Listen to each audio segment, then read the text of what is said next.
Assalamualaikum warahmatullahi wabarakatuh. Perkenalkan, nama saya Muhammad Ripai. Saya Tati Sumira. Saya Fitriani. Kami adalah calon guru penggerak Angkatan 7 Kabupaten Seruyan. Kali ini kami akan menyampaikan tugas ruang kolaborasi modul 3.2 Pemimpin Pembelajaran dalam Pengelolaan Sumber Daya. Baik Bapak Ibu, berikut adalah video hasil identifikasi aset biotik dan abiotik yang ada di lingkungan yang mampu menunjang beberapa kegiatan yang ada di sekolah. Assalamualaikum warahmatullahi wabarakatuh. Tabe selamat lingkungan latai. Salam sahujud kareden malempang. Adil katalindu bacuraning kasaruga. Basengat kajubata. Arus. Bapak Ibu guru hebat sekalian, kami dari kelompok 2 akan mencoba mengidentifikasi aset yang ada di lingkup Kabupaten Seruyan, terutama di Kuala Pembuang, yang mampu atau bisa nantinya dimanfaatkan oleh sekolah untuk kebutuhan-kebutuhan yang ada di sekolah. Adapun tujuan pembelajaran khususnya adalah CGP dapat mengidentifikasi berbagai sumber daya di daerah untuk sekolahnya dan strategi pemanfaatannya secara efektif. Dalam tugas kali ini, kami akan memetakan berbagai macam aset menjadi 7 bagian. Yang pertama adalah modal manusia, modal sosial, modal politik, modal agama dan budaya, modal fisik, modal lingkungan alam, dan modal finansial. Modal yang pertama adalah modal manusia, pengetahuan, kecerdasan, dan keterampilan. Aset yang dimiliki adalah pemangku pendidikan, dalam hal ini kepala dinas, pengawas sekolah, kepala sekolah, guru, murid, tokoh masyarakat atau agama, pegiat seni, dan komite sekolah. Pemanfaatannya adalah sebagai pemberi dan penerima manfaat dalam segala kegiatan-kegiatan sekolah.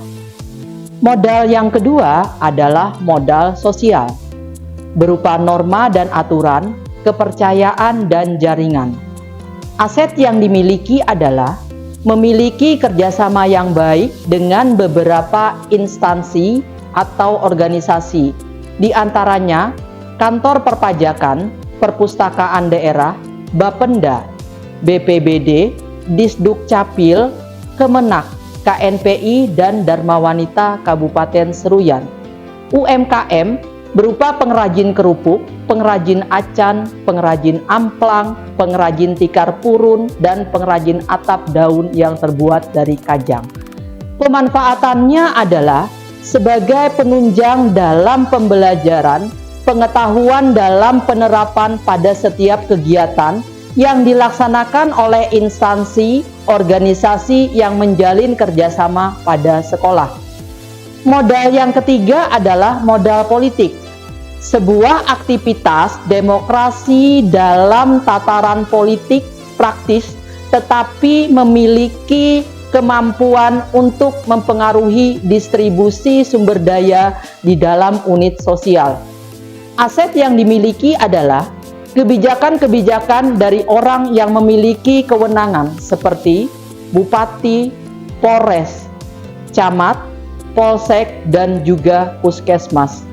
Pemanfaatannya adalah sebagai hubungan kemitraan berbasis edukasi, pelayanan, perizinan, serta menjadi pedoman dalam mengakomodir segala kegiatan-kegiatan di sekolah. Yang keempat adalah modal agama dan budaya. Agama merupakan suatu sistem yang mengintegrasi perilaku sebuah komunitas.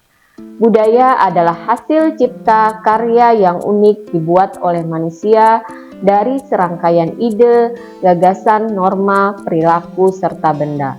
Adapun yang masuk dalam modal agama dan budaya adalah perayaan hari besar keagamaan, sanggar seni budaya, dan pemanfaatannya adalah agama sebagai tuntunan dalam hidup individu. Kemudian budaya untuk menunjang dalam mengembangkan kreativitas antara murid dan masyarakat dalam P5. Yang kelima adalah modal fisik. Modal fisik di sini terdiri dari bangunan dan sarana prasarana. Adapun yang masuk dalam aset sarana modal fisik adalah gedung serbaguna, lapangan gagah lurus, Masjid Nurul Yakin, lapangan tenis indoor, dan sekolah. Sedangkan pemanfaatan modal fisik di sini adalah dapat digunakan untuk memfasilitasi kegiatan sekolah baik murid maupun guru. Modal yang selanjutnya adalah modal alam dan lingkungan. Modal alam dan lingkungan adalah segala yang tersedia di sekitar yang dapat dimanfaatkan namun tidak bertentangan dengan norma. Yang masuk ke dalam modal alam dan lingkungan di sini adalah sungai bakau, empang, udara bersih dan sehat, serta greenhouse.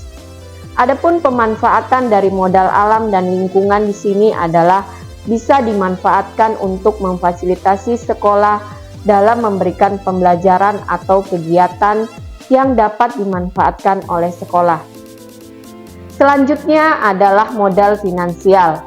Nah, modal finansial di sini termasuk dukungan keuangan yang dimiliki suatu komunitas yang dapat digunakan untuk membiayai kepentingan atau kegiatan sekolah. Adapun yang termasuk dalam modal finansial di sini adalah BOS, kemudian BPP, Jumat beramal, sewa kantin, koperasi sekolah, koperasi PGRI Seruyan Hilir dan Seruyan Hilir Timur, APBD, dan alumni. Kemudian pemanfaatan dari modal finansial di sini sebagai aset penunjang dalam kegiatan-kegiatan sekolah yang berhubungan dengan keuangan dalam peningkatan kesejahteraan warga sekolah maupun sekitar. Dari paparan tadi, dapat kita simpulkan bahwa 7 modal utama merupakan suatu alat yang dapat digunakan untuk membantu menemukan sumber daya yang dapat menjadi aset sekolah, yang di dalamnya pemanfaatan dapat saling bersinergi dalam menunjang untuk mencapai suatu tujuan bersama yang dirancang oleh sekolah. Nah, Bapak Ibu guru hebat sekalian, demikian yang dapat kami paparkan untuk menemukan aset yang ada di lingkungan Kabupaten Seruyan, khususnya Kuala Pembuang. Saya Muhammad Rifai dan rekan saya Ibu Fitriani, Ibu Tati Sumirah mengucapkan Assalamualaikum warahmatullahi wabarakatuh. Salam guru hebat.